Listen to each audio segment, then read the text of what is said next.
Welcome to physics संवाद। आज का जो हमारा टॉपिक है वो है conversion of galvanometer into voltmeter. कल आपने पढ़ा था conversion of galvanometer into ammeter. आपको पता है कि गैल्वेनोमीटर का यूज हम करंट को डिटेक्ट करने के लिए करते हैं और वोल्टमीटर का यूज हम पोटेंशियल डिफरेंस को फाइंड करने के लिए करते हैं, या फिर वोल्टेज को निकालने के लिए हम किसका यूज करते हैं, वोल्टमीटर का यूज करते हैं। ठीक है, तो वोल्टमीटर जो होता है वो हमेशा सर्किट में पैरेलल फॉर्म में क्या होता है, लगता है। ठीक है, आइए देखते हैं। सपोज करिए हमने यहाँ पे एक सर्किट लिया हुआ है जिसपे कि क्या है, ये एक टर्मिनल T1 है जिसपे कि गैल्वेनोमीटर जो है वो है G।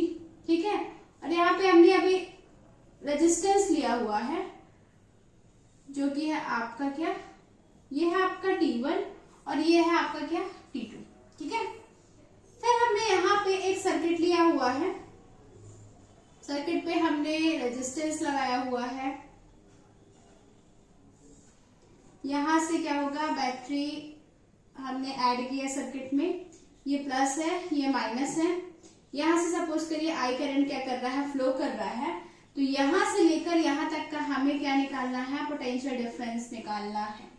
ठीक, हमने क्या किया, गैल्वेनोमीटर को वोल्टमीटर के किस में ऐड किया है, पैरेलल फॉर्म में ऐड किया है। ठीक है, अब जब सपोज करिए ये इससे कनेक्टेड है और ये वाला जो टर्म है वो इससे कनेक्टेड है। ठीक है, अब देखिए जब आप करंट आई को फ्लो करेंगे तो करंट पूरा पहले गैल्वेनोमीटर से होगा, फ्लो करेगा, लेकिन हमें क्या निकालना है, पोटेंशियल डिफरेंस निकालना है।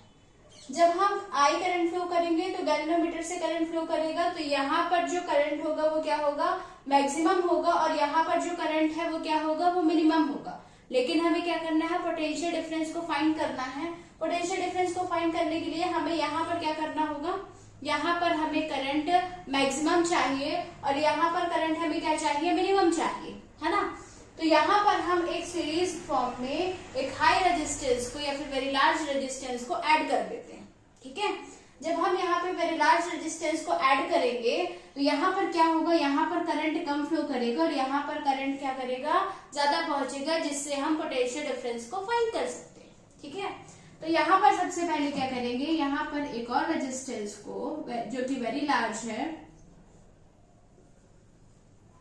ठीक है, हमने क्या किया है, सीरीज फॉर्म में ऐड किया हुआ है।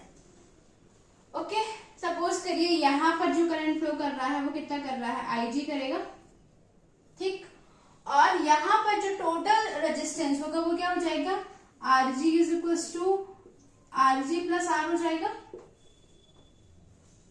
यहाँ पर क्या टोटल रेजिस्टेंस होगा, इसका सपोज करिए RG है और इसका जो है वो कैपिटल R है। ठीक है, तो यहाँ पर जो टोटल रेजिस्टेंस होगा वो कितना हो जाएगा, RG is equal to RG plus R हो जाएगा। ओके, मतलब कि जब हमने रेजिस्टेंस को यहाँ पर ऐड किया तो यहाँ पर जो करंट है वो कम फ्लो करेगा और यहाँ पर जो करंट है वो ज्यादा फ्लो करेगा, जिससे कि हम पोटेंशियल को इजीली क्या कर सकते हैं, फाइंड आउट कर सकते हैं, या फिर हम गैल्वेनोमीटर को वोल्टमीटर में कन्वर्ट कर सकते हैं। ठीक है, तो इसका एक स्मॉल डेरिवेशन है, उसे हम कैसे करेंगे। यहाँ पे हमने क्या फाइंड किया है कि जो हमारा टोटल रेजिस्टेंस है RG वो इज इक्वल टू होता है RG प्लस कैपिटल R के, ये यहाँ पे हमने दोनों को क्या किया है, ऐड किया हुआ है। ठीक है, अब आपको बाय ओम्स लॉ पता हुआ है कि V इज इक्वल टू क्या होता है, IR होता है। तो गैल्वेनोमीटर में जो करंट है वो IG फ्लो करेगा और जो टोटल रेजिस्टेंस है वो RG प्लस R है। ठीक है, इज इक्वल टू क्या हो जाएगा, V हो जाएगा। अब IG का इधर भी क्या करेंगे, यहाँ मल्टीप्लाई में है तो डिवाइड में आ जाएगा, तो V अपॉन I हो जाएगा। ठीक है, और R plus RG is equal to V upon IG हो जाएगा। अब आपको चाहिए किसकी वैल्यू, रेजिस्टेंस की वैल्यू चाहिए, तो V upon IG minus RG कर देंगे तो आपका क्या हो जाएगा, रेजिस्टेंस की वैल्यू आ जाएगी। यही इसका एक क्या है, स्मॉल डेरिवेशन है। आई होप कि आपको समझ आया होगा। Thank you.